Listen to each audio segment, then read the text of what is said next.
Ready to do this? Yeah. I guess so. Welcome back to HoloNet. You gonna go the whole time with that thing on? Oh, no, not at all. Oh, thank God. Back up on the stand.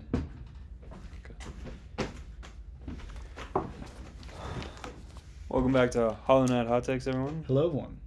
That's silly little Thomas, and I'm Ben. Today, this week, we are focused on the upcoming adventure of Comic-Con, which me or Thomas may not be making an appearance at. It's all kind of loosey-goosey at the moment.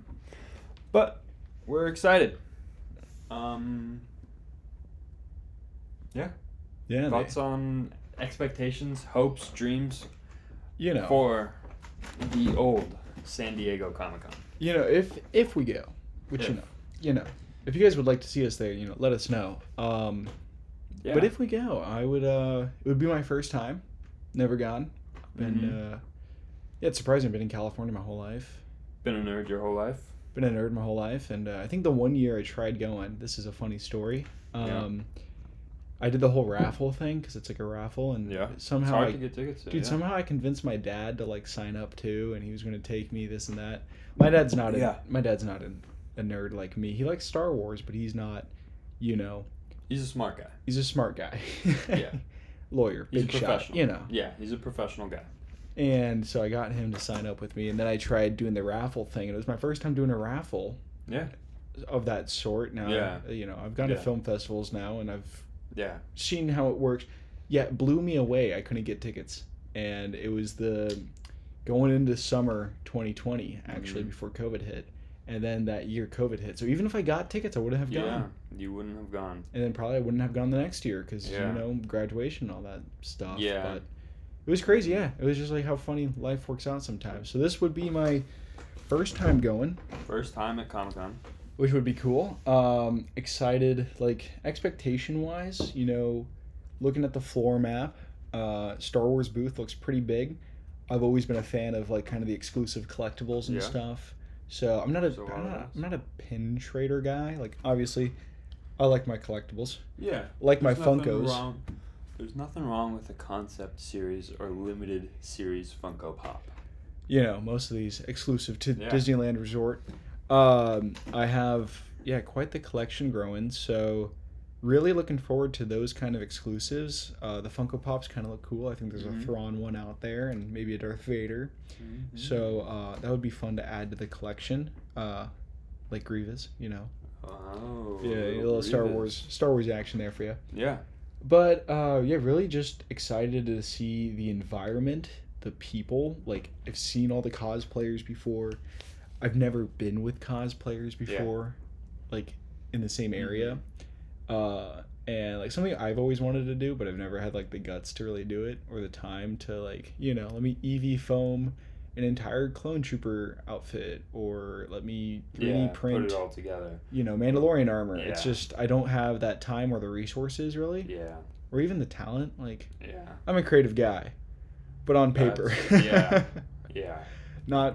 Not necessarily hands-on creative. Yeah. You're not painting. You're not a Sabine Wren. No, not really. No. And so that's why I'm excited for that. That would be really cool to see all those people and, like, just the fan environment, Yeah.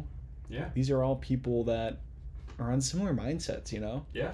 And to be with those creatives and creative people, I'm very excited for that. And as far as content, hey, whatever we get, I'll be happy with. Yeah. What about you? Definitely. What are you looking forward to? Well, full disclosure, it's not my first Comic-Con. I have been, I've been twice to San Diego, and I was at New York in the fall. I think it was. How was New York's? New York was good. I like New York. It's a lot more comic-centric. It's a lot more, like, focused on comic artists. I love the artist alley there. And, but San Diego's, like, the Mecca, right? This is where people, Hall H, you go crazy. You show your movie. You get that teaser clip, and you, That's what we're there for, right? Yeah. I don't know how I feel about waiting in line for like 5 hours to watch a trailer, but you know, I think the internet has kind of ruined it. Where it's like, I'll watch a clip later. Yeah, So that's the unfortunate thing. the buzz is kind of gone. But what I do like about it, similar to you, is that I just love being around the people. I think it's such a fascinating place. I love walking the floor. I love seeing what everyone's made, all of their creations. Just kind of, it's a great place to share and learn and just be together and with people with a similar mindset. Yeah. In terms of Star Wars, I don't really know what to expect. I'm being completely honest. I don't think any of us do. I think we're kind of avoiding the subject here. The subject matter. But I think also now Disney, and Marvel, and Star Wars, they like their own D23. They've found success with it. They're like, this is our way to go. And I mean, Star Wars has Star Wars Celebration too. Yeah. But that's surprising that like they didn't have that this year.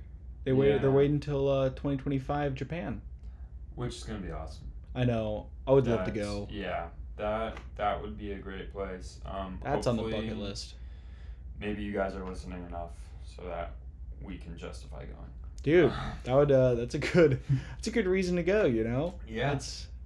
Guys, like and subscribe and do whatever you can to make this thing legit so we can go to Star Wars Celebration. Us. That's the name of the game now, I guess. Yeah. But I'm hoping for some Skeleton Crew stuff. Skeleton Crew. I think that's either coming, you know. Well, we got a Lego leak on that. Yeah, we have actually. Legos.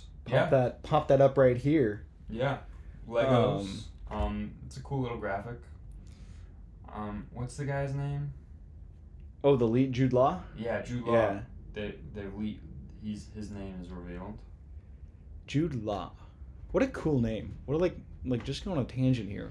That's a dope screen name to have. I don't know if it's his real name, if he has a, you know, if it's like Judius, you know, maybe that's Judas, maybe. No. But Jude Law. Jude Law. He was the Pope, so I don't think he'd be Judas. That's funny. But that should be fun. Yeah, Skeleton Crew. Yeah. We got that to look forward to. I really, yeah.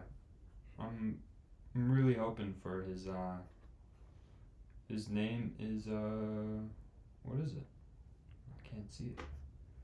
I don't know. I can't see your screen there. I know. It's, I'm looking at the Lego.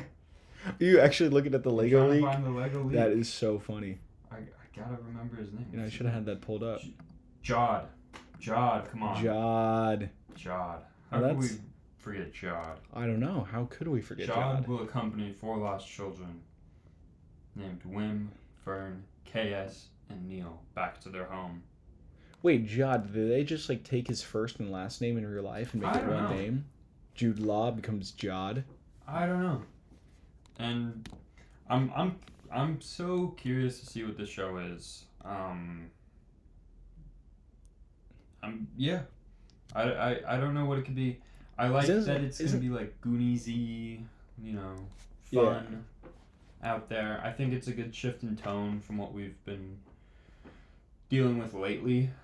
I think, you know, I mean, Star Wars, of course, is normally a serious subject matter, but, you know, why not have Star Wars Goonies? Why not have some people who want to have fun? No, it makes sense, right? Like, it's the universe is so expansive, and I know we talked about this, we will talk about this, but it's so large that there are little pockets that we can find Goonies and Star Wars. Yeah. And it's not going to be a bad thing, hopefully. You know. I don't think so. I don't think, I think they should be able to do a good job with it. Do we know how much it costs? You know me. Oh, the money. I'm all about the budget. It's all about the budget. I'm all about the budget. I don't. We'll find out. But, you know, it is John Watts.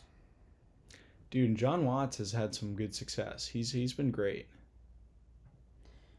Well, according to good old Star Wars leaks on Reddit, the budget of the first season of Skeleton Crew is at least $136 million, and they have gotten a $20 million tax incentive from the state of California. $20 million from California. And that is not a lot compared to a lot of other states. It still sounds like crazy numbers. It is pretty exciting, though, that Star Wars is being filmed in California. They're keeping it up, you know? Yeah, like, it is interesting that, like, they're staying here. I mean, it's all about, you know, Lucas Skywalker Ranch. Yeah. And then ILM's still up there in NorCal. You know. They still got their roots here. There's California roots, but, you know, the first movie wasn't filmed in America, right? Well, yeah, I don't think we have any, you know, desert planets looking on America. Right? Well, yeah, but Pinewood Studios is in the UK. That's true. It's in London. Was it cheaper? Yeah. Was that like the root cause of it? Was just cheaper? No, it's always cheaper. Huh. It's all about the money. It's all about the money. Always. That movie actually, that was like $11 million. I mean, it'd be really funny if there was a piece of lore out there that said Alec Guinness would only do the money if it was in, only do the movie if it was in London. That's definitely true, 100%. He's looking into the camera for this stuff. Shared with everybody as truth. I definitely know. It's definitely from a reputable source.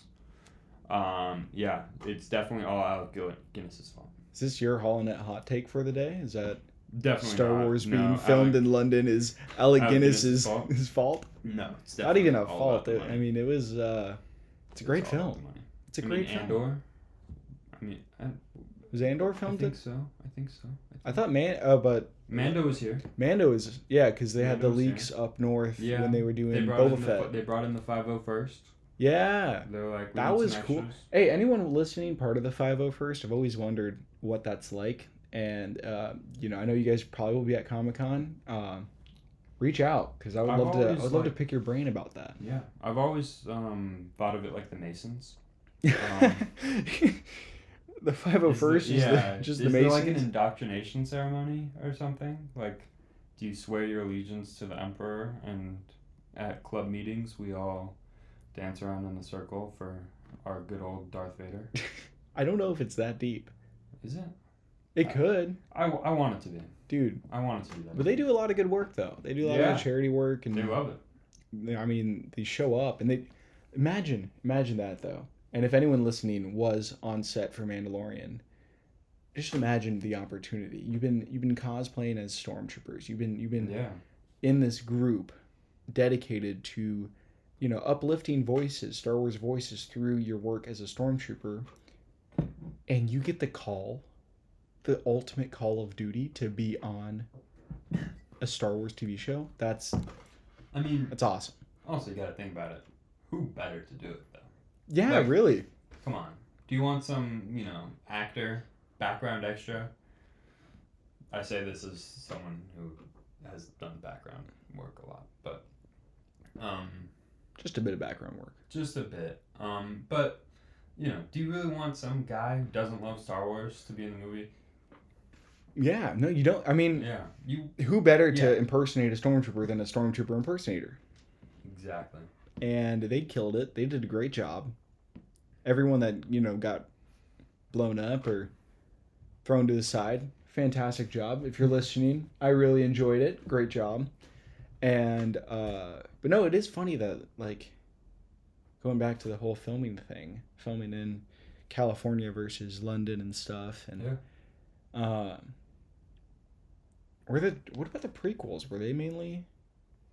I cannot tell you. Because, you know, obviously a lot of green screen, a lot of in-stage effects and this and that.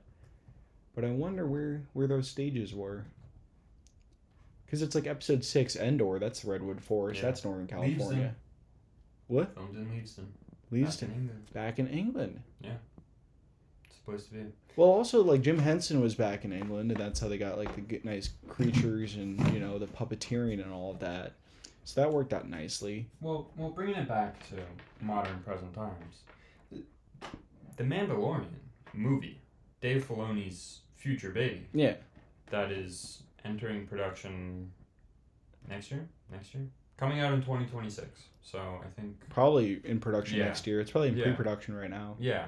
Getting ready is being filmed at Manhattan Beach Studios, and it is the biggest film for a long time in California because they secured that tax credit. No way. Yeah. Manhattan Beach Studios. It is their biggest movie Just down there. the coast. Yeah, just down there, right on Rosecrans. It's on Rosecrans. No, Yeah. I didn't know they had a studio down there. Right there, hiding. Just lurking in the shadows there. If you guys want to break into set, you know where to go. Not that we endorse that. We don't. Yeah, we don't endorse it if you get in trouble. But yeah, we're not at fault if you get in trouble. But we do. Legally, we have no association. But if you guys go for it, we'll, they can't hold us all back, you know. Oh my gosh. If we want to coordinate something, we should. And send us some set leak pictures. We'd love that. Yeah, that's really funny. I didn't know that. That's where they're filming that. Yeah. How cool. Biggest movie in a long time in California. Man. Hollywood, USA, man. It's all about the money. It's all about the money. We still got good sunshine here, though. You know. Speaking about Skeleton Crew, it's all about the money. All about the money. Where do they film that? Do we know? I think they filmed it here. That was Not here. sure. Not 100% sure. John Watts did Spider-Man in Atlanta, so I wouldn't be surprised if it was in Atlanta. That was crazy. That's another story for another time, but how they make Atlanta just look like New York and pass it off. And filmmaking's just crazy. If you build it, they will come. They will come. But yeah, back to expectations, hopes from these fan gatherings, Star Wars future announcements. Skeleton Crew obviously is next in the canon to be fired off at us fans. What else are we excited for? Ahsoka 2? Andor 2? What, like... You know, I'm excited for a movie. I want a movie. We want a movie. I want a movie. Don't we all? That's what I'm hoping. I'm hoping they get Rogue Squadron back in. Oh my god. I would... We can get started on Rogue Squadron. I know. But I'd love, like, just a taste of, like, hey, this is more than likely, you know? If I could get something that's like, we have committed money to this project, and it is happening. It is happening. If I can get it is happening from them. Not like, oh, this movie is going to come out, and we're writing the screenplay right now.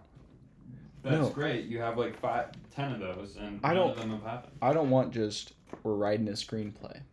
I want it's happening. We are going to be in production. You know, if I can get that. You don't want Taika Waititi saying, oh, Natalie Portman, you're a great actress in Thor. Would you ever consider doing a Star Wars movie? Dude, talk about not doing your research. Yeah. I mean, that's just embarrassing. Yeah, it's a little rough. And I feel like if that was me, I would not let that get out. I would not want that out in public. I don't want to admit that. Because it's like, that just, the trust between us and him, you know, us as Star Wars fans and him, that just starts to dwindle. Yeah. Even though, you know, you love him as like a filmmaker, he's, you know, obviously good at his craft, but yeah. Again, and it's another example of filmmakers coming into a genre and a being that they don't fully understand. Yeah. Is that an ego thing, you think? What is that? Like, well, I think it's kind of like a, you know, dude, like... You want my take on it? Come on. I don't need to listen to anybody. If you were offered the job to take on a Star Wars film, even if you haven't even heard of Star Wars, which is impossible because everyone has heard of Star Wars, you're going to take that. You're going to take that. Like, if I, you know... Yeah. If I'm offered, hey... Well, even if you haven't heard of it, the money's good. The money's good. And the fan... Going back to it's all about the money, dude, you can make so much off of just being associated with it. I mean, they got movies, TV shows, theme parks, toys, this, that, everything. Yeah. The money's there. And just I have a Star Wars movie under my belt. That's kind of the most, in my view, that would be probably the most badass thing I could say. What?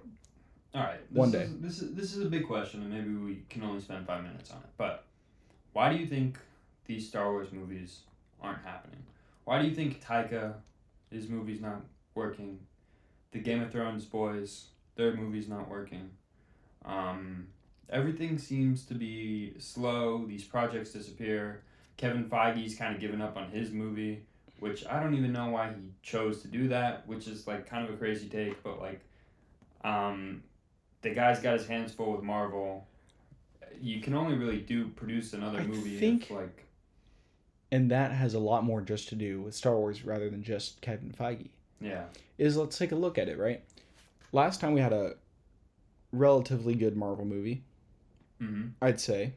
That's maybe not be the hottest take ever. And the last time we had a Star Wars film was the same year, 2019.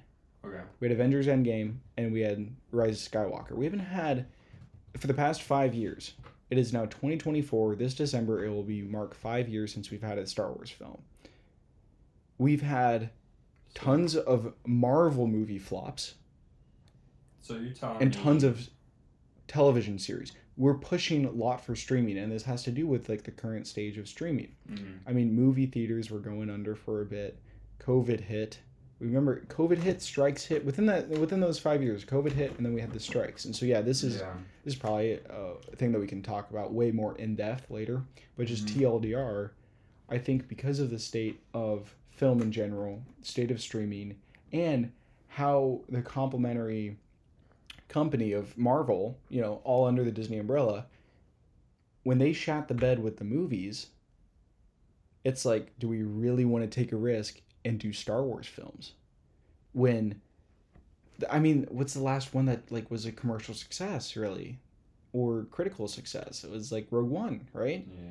You had Solo fail after Last Jedi because we boycotted it. I think Solo is actually a pretty good film. We can talk more about that another time. Solo failed. We boycotted it. They didn't make nearly anything off that. And then the one after that was Rise of Skywalker.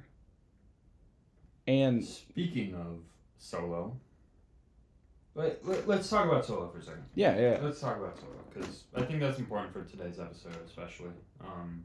It's going to segue into some important things later. Based off of the vague things I've heard about from you. But Solo, obviously we all know Ron Howard's some kind of movie.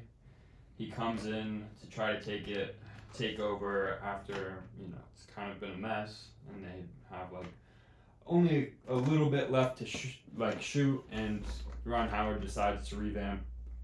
The report is like 2/3 of the movie, I think it is. And which never really bodes well when that happens. Yeah.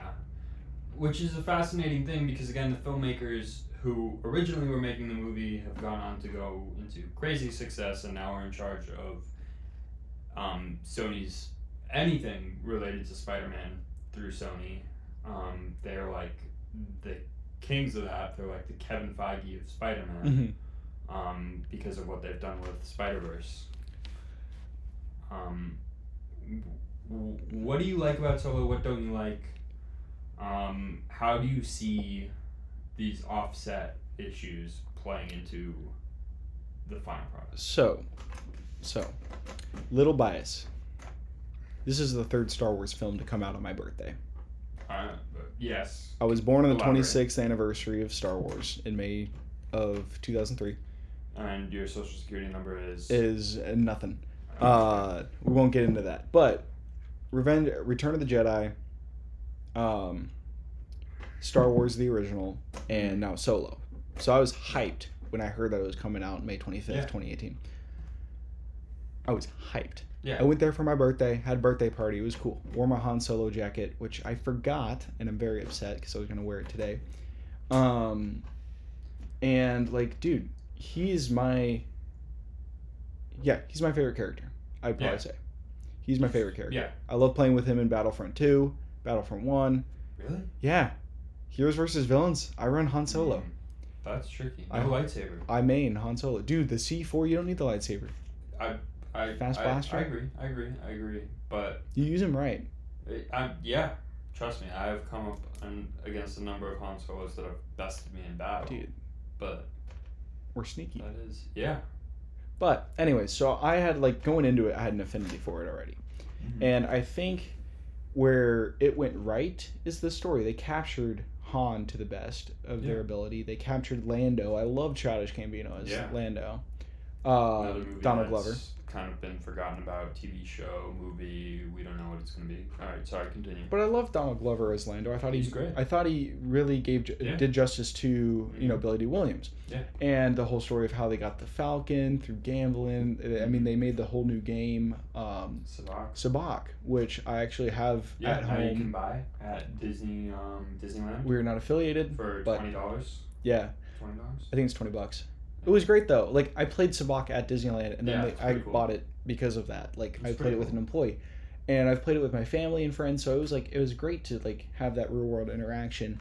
And I thought just like overall the storyline of how Han was in, he was a stormtrooper at one point, and it brings it did what Finn's storyline tried to do in the sequel trilogy of bringing human aspects to stormtroopers. Like these aren't just expendable beings and people we shouldn't care about. I mean, they are recruited, brainwashed, this, that by an evil emperor, and then forced to fight for him. It just brings that extra value to the lives of the stormtroopers, which I really loved. Yeah. And it brings Han's character even more depth of like, holy crap, like this smuggler who's like, this no good guy that's doesn't want to help the rebellion. He does have a reason to. Yeah. And like we now kind of realize that. You get to find his like where his heart comes from. Yeah. Yeah. And I think we already knew where his heart came from, but it just expanded upon that. Now, where I think they went wrong is like, it was a little all over the place at times. Yeah. And like, especially leaving it open-ended with Darth Maul having that kind of cameo lead to nowhere. And you have the like double cross. Whenever you do a double cross, you have the potential to overstep, lose your audience. There's always that risk with those types of stories, and I think that may have not sat well with people. You did have that random there's just random pieces into it, like the what people called the lesbian robot or whatnot, feminist robot. Phoebe Waller-Bridge. Yeah. And I know that upset some people on the right side of things, and it's just which I think is another one of those stupid examples of just people forcing their politics on just the minute things. It's so stupid. Star Wars is supposed to have a nice political message. Yeah, that's kind of more universal than right or left, and it's just. And especially because we boycotted it I didn't boycott it because I wasn't hip at the time, but people boycotted it because of Last Jedi, and so that tanked everything. And so do we blame Last Jedi for Solo's failures? I do. Right. I'm a firm believer. I'll take that stance any day. I know people don't, and they're like, it's just a bad movie. I don't think so. So that's my kind of bit on that. Qualms with Solo. What are your qualms? I feel like the pacing is kind of just all over the place. I'm lost in it. I do like those moments where you see it through his eyes, right? Like him as a stormtrooper having failed to be a pilot because he's too erratic or whatever, something like that, and he's there fighting, and his commanding officer gets killed, and he's in the pit with Chewie. Yeah. Like those moments, beautiful. But you jump from there to the fine dining. His girlfriend is all of a sudden, she found her way out. Then you're jumping around to another heist and this and that, and then all of a sudden there's the Raider lady with the speeder bike. Yeah. Who's kind of cool, but just feels like a little bit of thrown in there. Thrown in there. You either gotta give me more or get it out. I do really like Vision. I think Vision was kind of cool. Dryden Voss. Paul Bettany. Bettany. Vision. That's so funny. He was great. He played a good villain. Yeah, he was intriguing. The whole drug thing I thought was fun too, because I always loved the crime underworld of the spice trading, this and that. I always loved that in the Clone Wars, so kind of expanded upon the criminal underworld. Yeah, spice and all of that. Which is weird. It's a weird take to have, but it really feels like they went to too many different places, which is kind of an odd thing to say, but it seems like they went to too many different places and tried to do too much, almost. And I can see that, and,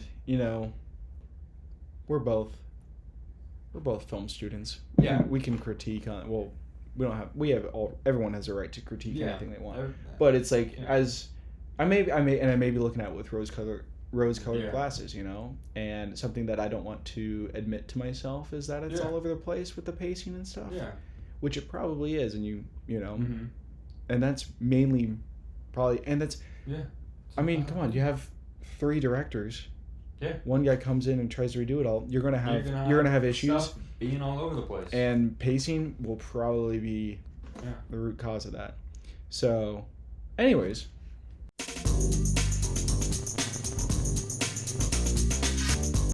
Got a pretty cool pitch for you guys today.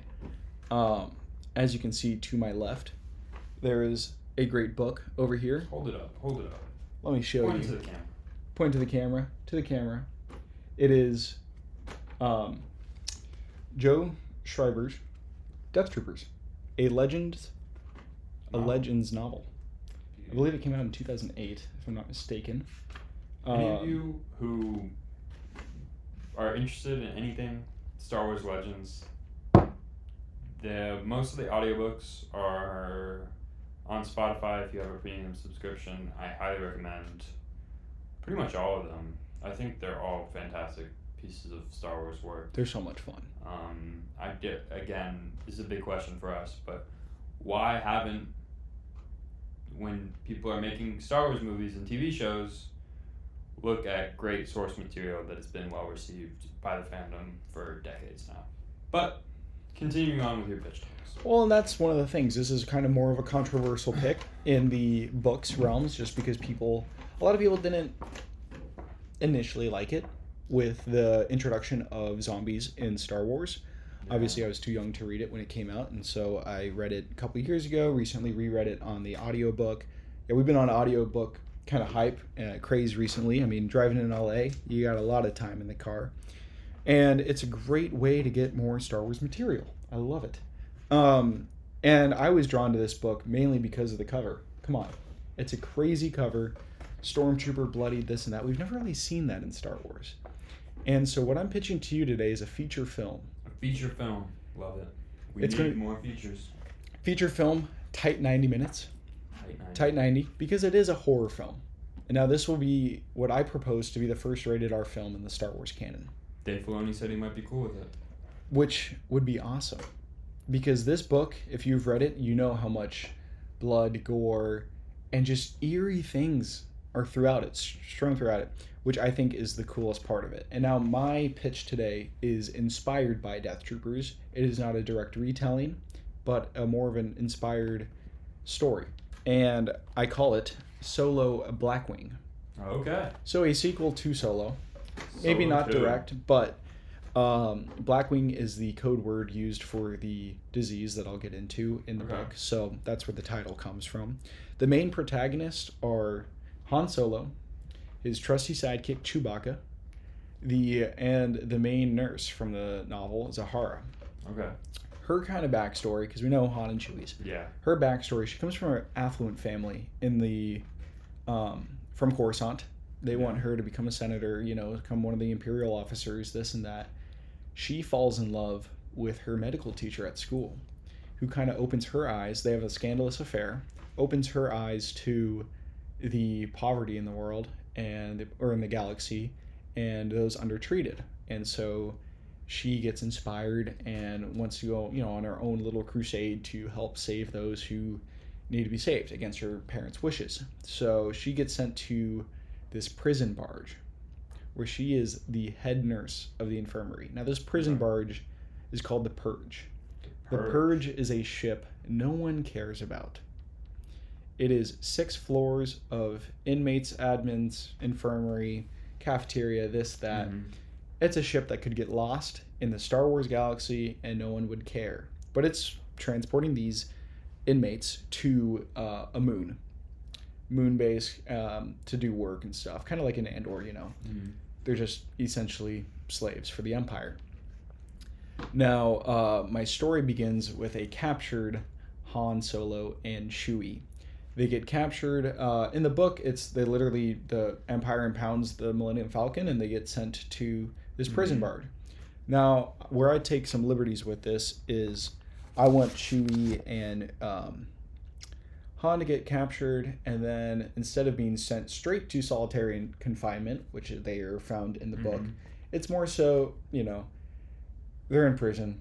There's other guards. He's kind of getting his notoriety up at this point, so some people know of Han Solo, some people don't, and this causes him to get in some fights and for power within the place, because it's like, oh, if you beat him, you're top dog. He has some reputation. Kill Han Solo. Anyways, this leaves him critically wounded. He gets sent to the infirmary. Chewie gets sent down to solitary confinement. Now, while Han is in the infirmary, he meets Zahara, who's the nurse. Yeah. And they start having this kind of, spark between them. And it doesn't have to go. I'm not really completely sold on the idea that they have to have this huge romantic relationship. I just think Han's a romantic. Yeah. Come on. He's kind of a womanizer at times, as much as people don't want to admit. He's a romantic, though. Yeah. So he's going to flirt with her, of course. Yeah. And that's kind of his plan out, right? Yeah. Get good with the nurse. Yeah. She helps him escape. That's his motive. It's a good plan. Now, on the flip side of this, there is the antagonist, which is Jareth Zatoris from the novel. He is a high-up prison guard. Okay. He's not quite the warden, but he's like second in command. Like the guy in Andor. Yeah, the guy in Andor. Security guard. But a security guard on a prison barge. He doesn't want to be there. Yeah. He has a record of kind of killing some inmates from time to time, trying to get... Well, what's going to happen? What's going to happen? Okay. They're already dead anyways, right? To the Empire. They're already prisoners. No one cares he hears about Han, he's the one that sends Han down to Chewie down to solitary confinement while Han's in the infirmary, And once Han's good enough, he's going down straight to solitary confinement. Yeah. As far as Zatoris knows. But suddenly the ship stops. Now this is a ship that continues to go. So the ship stops. Zatoris freaks out. He goes up to the warden's office and then finds out that, something's wrong with the hyperdrive. Uh-oh. But luckily, there's an abandoned Star Destroyer chilling out right by them. So the warden's like, hey, Zatoris, go check it out. Our scans say there's no life forms on there. Yeah, go see if there's a hyperdrive. Go see if there's a hyperdrive. And they're like, well, why would they just abandon this? Who knows? It's the galaxy. Okay. Go. So a team of 2 go over. A team of 1 returns. Zatoris and his men. Mm-hmm. Team 2, they said some stuff on the comms we don't really know. We don't know what happened to them. Can't hear them. Oh well. But Zatoris and his men, some of his men are coughing here and there. There's something eerie going on. All right. Eventually, Zatoris starts having some nightmares here and there, and he's freaking out. Well, it turns out half of his crew is now in the infirmary, where Han Solo is now in the middle of a bloody mess as everyone's vomiting blood. Everyone is sick as can be. And him and Zatoris are like, how the hell do we fix this? Well, all at once. It turns out that the Zatoris' droid, and in the book it's the same, finds out that there's this disease that's kind of like, it weakens the body, and then when the body's finally time to give up, then it strikes. So it remains dormant until the body's weak enough for it to strike. I see. And as it's revealed later, they're all interconnected. The virus is interconnected between beings, which is kind of crazy. So all at once, everyone starts to seize in the infirmary. Of course, this is Han's time to strike, right? He feels good enough. He's getting out of there. So while Zatoris is distracted, he kind of betrays her trust. Yeah. And darts for the solitary confinement. He's passing guards, but everyone, and as he runs through the prison barge, it is just death. Okay. People vomiting everywhere, all of this. Mm-hmm. So he finally finds Chewbacca. And now Chewbacca starts coughing. Uh-oh. That's not going to sit well. Yeah, no. Chewbacca needs to live. Yeah. And Han's going to make sure of it. So he brings her back up to the infirmary to find no one there but Zahara. She's flipping out. She doesn't know what's going on. Anyways, they find out that she's partially immune to it.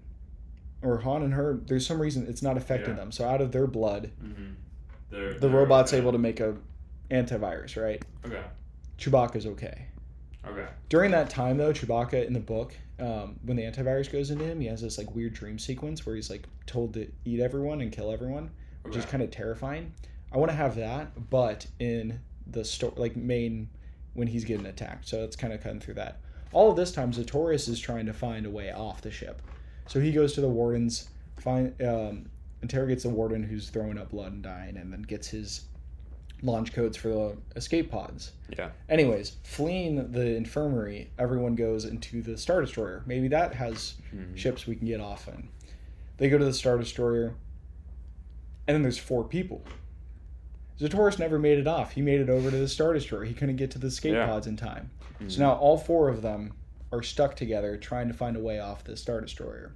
And this is where the pitch kind of can follow more of the storyline where they do find out. They kind of split up to look for a way off.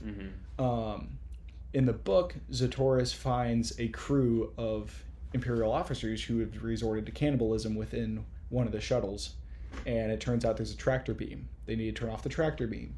All this time, I have Han and Chewie going off on their own thing. So Zatorius and Zahara went together. Han and Chewie are on their mission. They find the laboratory. Now, this is the lab that one of the guards found originally. Yeah. It is the coolest image of the most disturbing thing. Laboratory with black goo or gray goo filling vats of chemicals with pink lungs breathing simultaneously all together. Wow. In this giant hallway.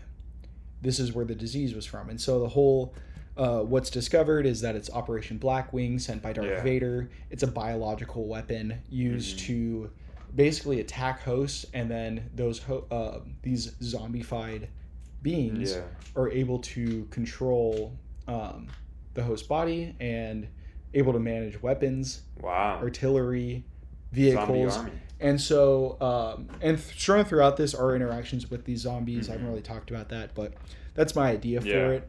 And eventually, I mean, there's some really cool imaging from the book of just hordes of dead bodies that people have to climb, and there's just, a pit of zombified stormtroopers shooting up at all times, and you have to walk the catwalk to get past it. There's just these cool images. So, the second half of the story, I really haven't figured out just yet, but very similar to the book. And I really loved the image, the disturbing images of this book. In this book. And eventually I want Han and Chewie to be the only 2 survivors.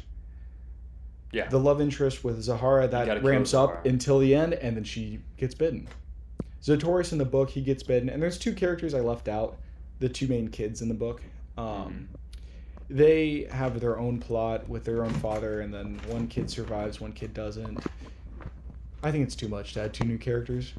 Yeah. I think it's better to You just don't need go. 'em. You don't need them. So just go with Han and Chewie. But I don't know.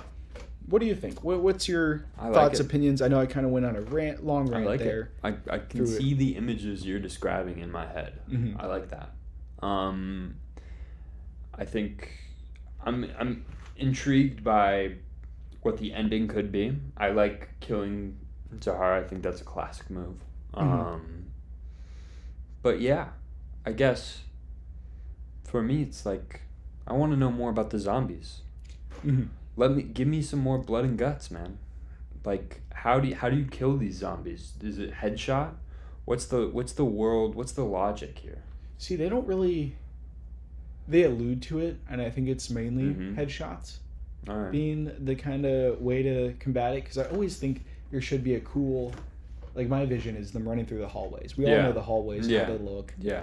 And it's a confined space. So, having hordes run at you while Han and Chewie, and they're not going to be they're going to be in prison guards the whole time. They're not going to be using their DL-44s. They got to use what's around them. So, and kind of that realization of, I think it would be cool to see the zombies take form. Yeah. Because everyone seizes up. And then when Han returns, they're all gone. But we can see it from Zahara's eyes, or from a different Han's perspective, like in World War Z. Yeah. I think that's one of the best reveals is the 12 trains in the station zombie taking over thing that we could have our own version of. So I agree that the zombies should be the center focus of this. And maybe that means taking out a couple of the first half, because the first build up to it is a lot, and I feel like we need to introduce zombies way sooner. Yeah, I get that. I think, when you have those scenes at the beginning of like what goes wrong, like you gotta see the entire Star Destroyer just get rampaged.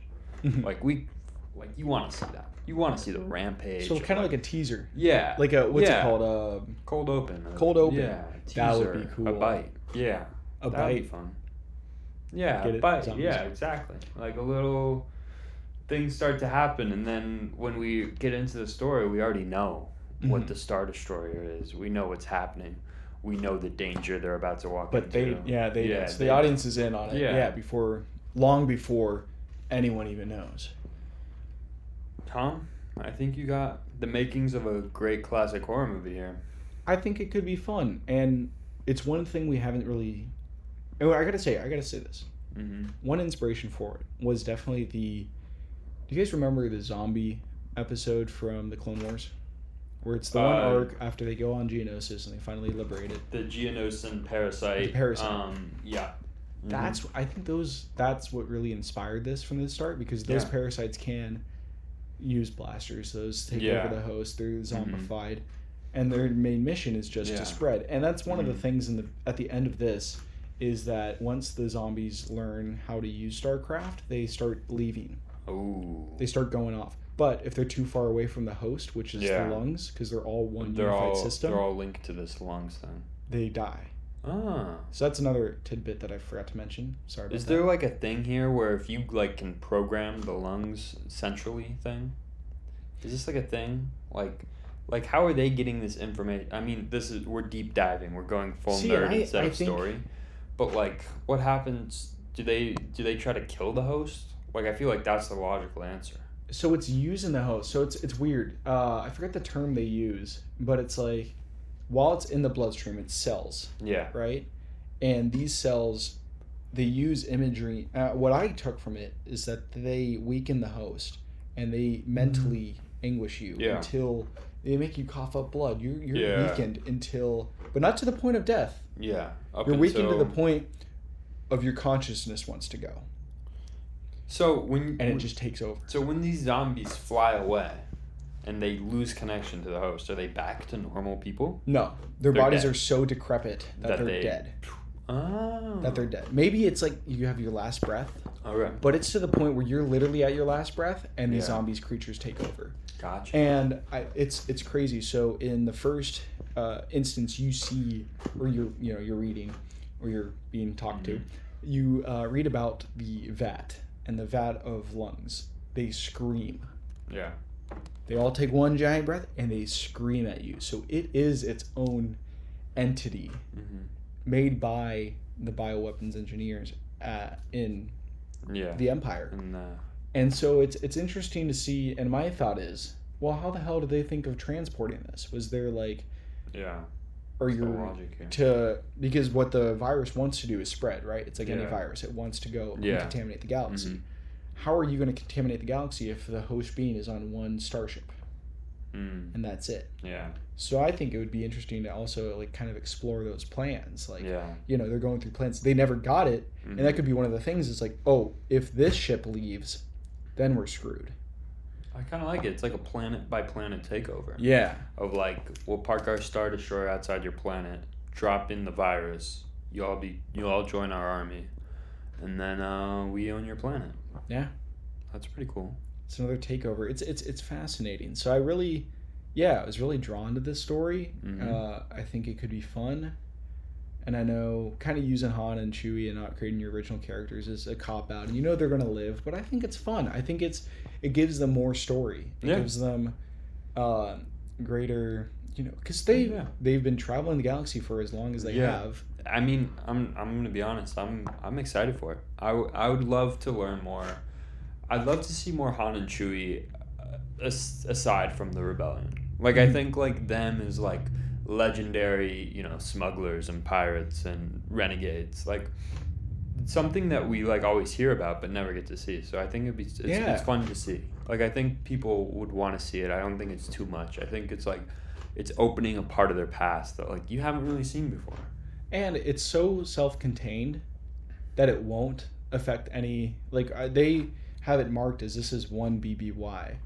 And so he hasn't met Luke. He hasn't been to Tatooine yet. Like, he's in debt to Jabba for something. Well, maybe that's something we explore in another episode or whatnot. But there's no real, like, he can have notoriety, but we don't need to know what that notoriety is for.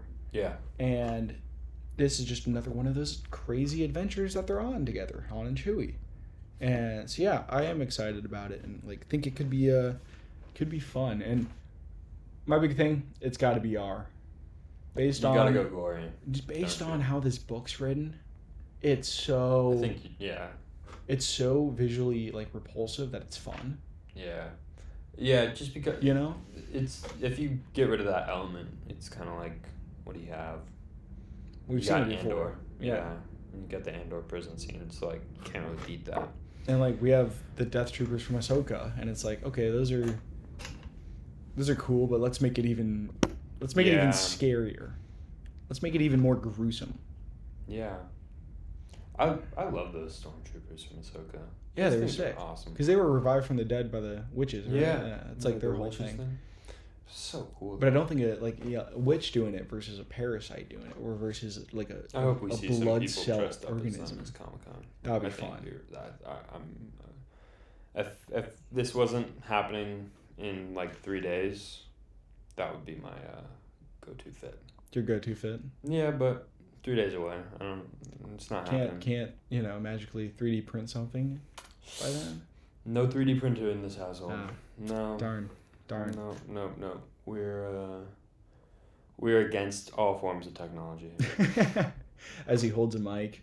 Yeah. Stares into his... And talks about Star Wars. Computer. And talks about Star Wars. Well, I think that's all the time we got today. That's all the time we have for today. Thomas, I'm excited for this movie. Dude, I'm excited too. If it ever gets made. Yeah. Star Wars, if you're listening. Lucasfilm. Give me a call. Yeah, Kathleen. We can talk.